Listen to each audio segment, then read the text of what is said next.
എന്റെ പേര് അങ്കിത. 2 വർഷത്തിന് മുൻപ് ഞാൻ ഒരാളെ സ്നേഹിച്ചിരുന്നു. അയാളിപ്പോ ഇവിടെ തന്നെ ഉണ്ട്. അതാ നോക്കൂ.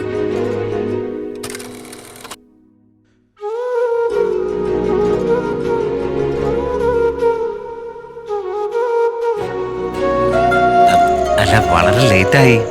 പേടിയാവുന്നുണ്ട്. അല്ല, എനിക്ക് എന്നെയും കൂടെ കൊണ്ടുപോകാമായിരുന്നു.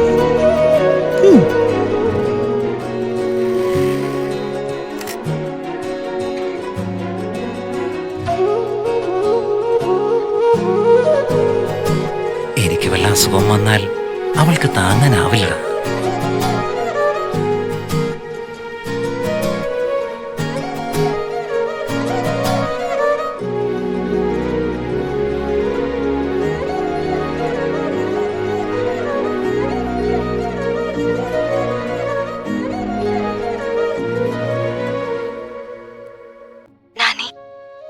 ഞാൻ ബിന്ദുവാ. I love you. 2 വർഷമായിട്ട് നിന്നെ ടീസ് ചെയ്തേന് പകരം വീട്ട്. പ്ലീസ് വേഗം വാ.